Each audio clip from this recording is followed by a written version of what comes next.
Madam, আমার কিছু সাহায্য করবেন? এই ছেলে, আমার বোনকে বিয়ে করবা?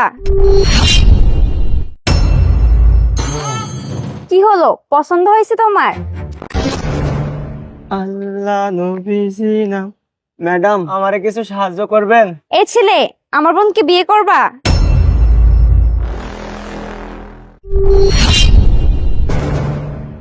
কি হলো, পছন্দ হয়েছে তোমার? আমরা আসলে দুই বোন।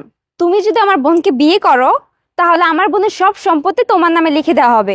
আর তাছাড়া তোমার এখানে ভিক্ষাও করতে হবে না। আসলে আমার বোনের আগে একটা বিয়ে হয়েছিল, ওর হাজবেন্ড ওর সব সম্পত্তি আমার বোনের নামে লিখে দিয়েছে। কিন্তু একটা অ্যাক্সিডেন্টে ওর হাজবেন্ড মারা যায়, আর সেই সঙ্গে ও বোবা হয়ে গেছে, কথা বলতে পারে না। আর তুমি যদি ওকে বিয়ে করো, তাহলে তোমার পথে পথে আর ভিক্ষা করতে হবে না, ওর সব সম্পত্তি তোমার নামে লিখে দিবে। এখন তুমি বলো, তুমি কি আমার বোনকে বিয়ে করবা? আরে ম্যাডাম, আপনি এসব কি কইতেছেন? আপনার বোনরে আমি বিয়ে করব? আরে হ্যাঁ, তুমি আমার বোনকে বিয়ে করবা কিনা সেটা বলো। যদি আমার বোনকে বিয়ে করো, তাহলে এক্ষুনি চলো, তোমাদেরকে কাজী অফিসে নিয়ে যাব। আরে কি বলতেছেন ম্যাডাম? আমি সামান্য একজন ভিক্ষুক, আপনার বোনকে আমার সাথে বিয়ে দিবেন? আরে তুমি ভিক্ষুক, তাতে কি হয়েছে? তুমি আমার বোনকে বিয়ে করবা কিনা সেটা বলো। আরে ম্যাডাম, আপনি এসব কি বলতেছেন? আমি আপনার বোনকে বিয়ে করব, আর তাছাড়া আপনার বোনকে বিয়ে করে আমার লাভটা কি? আর এত চিন্তা ভাবনার কি আছে? আমার বোনের নামে কোটি কোটি টাকার সম্পদ আছে। তুমি যদি আমার বোনকে বিয়ে করো, তাহলে সব সম্পত্তি তোমার নামে হয়ে যাবে। আর সেই সকল সম্পত্তি তুমি আমার নামে লিখে দিবা। সেখান থেকে আমি তোমাকে 1 কোটি টাকা দিব। তাহলে তোমার আর রাস্তাঘাটে ভিক্ষা করতে হবে না। ঠিক আছে ম্যাডাম, আমি তাইলে রাজি। চলেন, এখনই বিয়ে করব। আচ্ছা ঠিক আছে, তাহলে চলো। চলেন ম্যাডাম, চলেন। আরে কি করতেছেন ম্যাডাম? আমার কাছে দেন, আমি ধরি। 1 কোটি টাকা কম নাকি? আচ্ছা, যাই হোক, ওনাদের কি কাজী অফিসে বিয়ে হয়েছে? হ্যাঁ হ্যাঁ, ওনাদের কাজী অফিসে বিয়ে হয়েছে। আর তাছাড়া আমি প্রমাণস্বরূপ কিছু ছবিও তুলেছি, দেখেন। এই যে দেখেন, এগুলো আমি তুলে রাখছি। জি, বুঝতে পেরেছি। আর তাছাড়া আমি অনেক প্রবলেমে ছিলাম, তো তার জন্য আপনার কাছে যেতে পারি নাই, তার জন্য আপনাকে বাসায় ডেকেছি। আচ্ছা ঠিক আছে, সমস্যা নেই। এখন ওনার হাজবেন্ড যেহেতু মারা গেছে, আবার সে নতুন করে বিয়ে করেছে, এখন তার সম্পত্তি সবকিছু নতুন হাজবেন্ডই পাবে।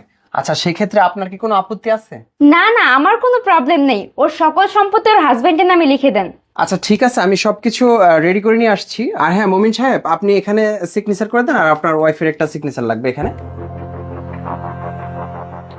এই যে নাও, তুমি একটা এখানে সিগনেচার করে দাও।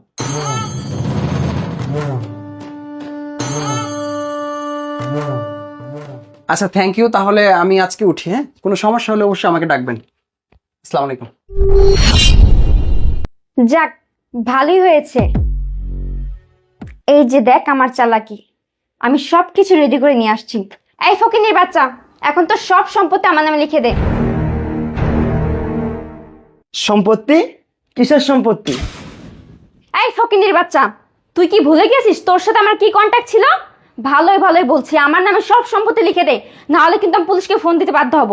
পুলিশকে ফোন দিবেন? আচ্ছা দেন, সমস্যা নেই। তবে আপনি একটা কথা ভালোভাবে শুনে রাখুন, উনি অফিসিয়ালি এখন আমার স্ত্রী, ওনার প্রতি আমার অধিকার আছে।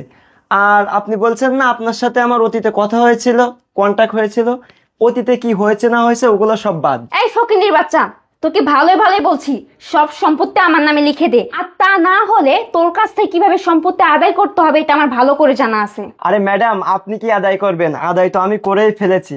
হ্যাঁ, আমি মানছি যে আমি একটা সময় অনেক গরিব ছিলাম, কিন্তু এখন এখন তো আমি কোটিপতি। আমি চাইলে আপনার বিরুদ্ধে অনেক কিছু করতে পারি। সো তার থেকে ভালো হবে আপনি এখান থেকে বেরিয়ে যান। যান বলছি।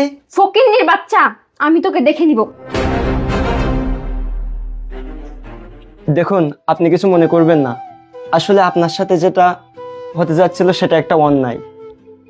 আপনার বোন চেয়েছিল যে আপনার সকল সম্পত্তি তার নিজের নামে করে নিতে, কিন্তু এই মহা বিপদ থেকে আমি আপনাকে উদ্ধার করেছি। আসলে আমি জানি যে আপনার আমার বিয়েটা যেভাবে হয়েছে আপনি আসলে মেনে নিতে পারেননি। তো আপনার এই সকল সম্পত্তির প্রতি আমার কোনো লোভ নেই। আমি উকিলকে ডেকে এই সকল সম্পত্তি আপনার নামে করে দিয়ে আমি এই বাসা ছেড়ে চলে যাব।